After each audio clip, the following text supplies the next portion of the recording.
Aamir, innovation journalism का जो आपने प्रोग्राम शुरू किया, ये किस तरह से आपको इसका आइडिया जहन में आया? देखिए, ये प्रोग्राम स्टैनफोर्ड यूनिवर्सिटी में 2003 से स्टार्ट हुआ, लेकिन पाकिस्तान ने इसको ज्वाइन किया 2005 के नवंबर में।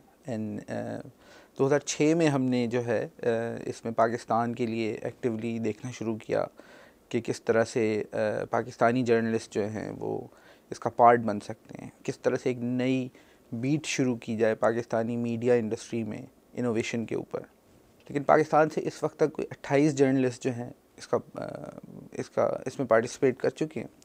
और इसके दो एलिमेंट होते हैं। एक है जिसमें फेलोशिप प्रोग्राम है जो 4 से 6 महीने की होती है, और इसके अलावा इसमें एक एनुअल कॉन्फ्रेंस होती है जिसमें पाकिस्तानी मीडिया से जो लोग बिज़नेस, इकॉनमी एंड इनोवेशन के ऊपर काम कर रहे हैं उनको बुला के पहले स्टैनफोर्ड यूनिवर्सिटी में 1 महीने का उनका अरेंजमेंट होता है।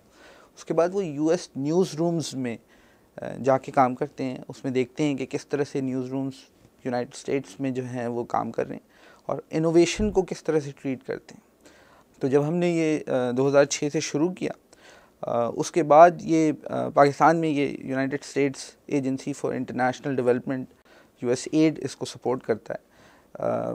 लेकिन ये एक ऐसा प्रोग्राम है जिससे पाकिस्तानी मीडिया इंडस्ट्री में एक नई बीट क्रिएट हो रही है। अभी रिसेंटली वर्ल्ड इकोनॉमिक फोरम ने पाकिस्तान से वर्ल्ड ग्लोबल लीडर सेलेक्ट किए, उनमें से आप भी एक हैं। ये कैसे हुआ? जी, वर्ल्ड इकोनॉमिक फोरम जो है वो हर साल यंग ग्लोबल लीडर्स सेलेक्ट करता है हर मुल्क से। इस साल भी पाकिस्तान से कुछ लोगों को सिलेक्ट किया जिसमें मुख्तलिफ़ शोबों से ताल्लुक़ रखने वाले इंडिविजुअल्स को सिलेक्ट किया जाता है। उसमें जो उनका बुनियादी तरीका, जो क्राइटेरिया है वो है कि वो लोग जिन्होंने अपनी प्रोफेशनल लाइफ में एक एक्सेलेंस अचीव की हो और उन्होंने कुछ सोशल डिविडेंड भी अपनी सोसाइटी को दिया हो। तो उसमें उन्होंने इस साल जो है वो 5 पाकिस्तानीज़ को सिलेक्ट किया, जिनमें से 3 अब एक्टिव यंग ग्लोबल लीडर्स के तौर पे काम कर रहे हैं।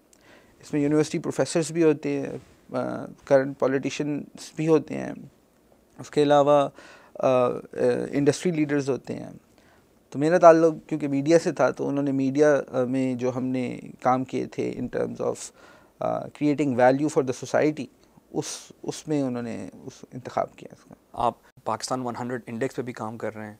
एक इनिशिएटिव क्रिएट किया गया है हार्वर्ड बिजनेस स्कूल की तरफ से, जिसके फाउंडर हैं प्रोफेसर माइकल पोर्टर, जिन्होंने मिल के आइडेंटिफाई किया कि यूएस के अंदर तो पिछले 10 साल से एक इंटरसिटी का इंडेक्स डेवलप होता था, जिसके अंदर आइडेंटिफाई करते थे कि किस तरह से जो एरियाज़ हैं जहाँ पर अपॉर्चुनिटीज़ नहीं है, वहाँ के CEOs और एंटरप्रेन्योरशिप देखें कि कैसे बन रही है।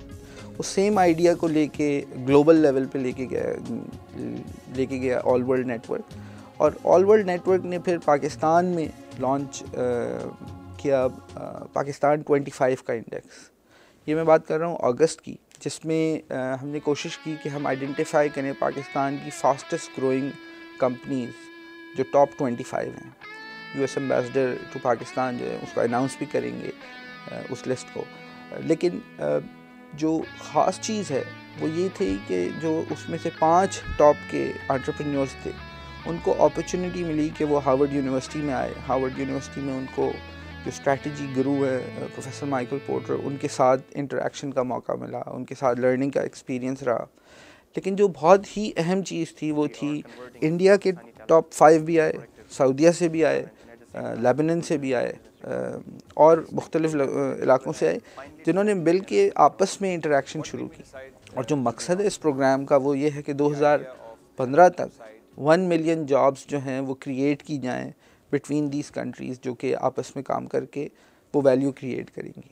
क्या फ्यूचर देखते हैं आप एंटरप्रेन्योरशिप का और जर्नलिज्म का पाकिस्तान में अगले 5 साल में?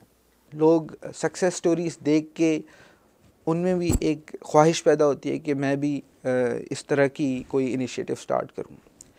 और जर्नलिज़म के लिए ये बड़ी इंपॉर्टेंट चीज़ है कि उसको एक अच्छा कंटेंट मिलता है, उसको वो कंटेंट मिलता है जो कि एक तो लोकल कंटेंट है जिसमें उसको वो सक्सेस स्टोरीज़ नज़र आती हैं जिन पे वो रिपोर्ट कर सकते हैं।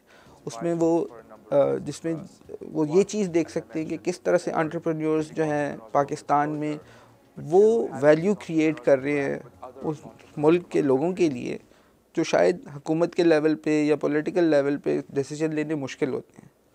तो इस लिहाज से entrepreneurship, innovation and journalism, I think ये वो नेक्सस है जो इस मुल्क की जो इकॉनमी है उसको बड़ा तेज़ी से आगे लेके जा सकता है और बड़ा स्ट्रेंथन कर सकता है।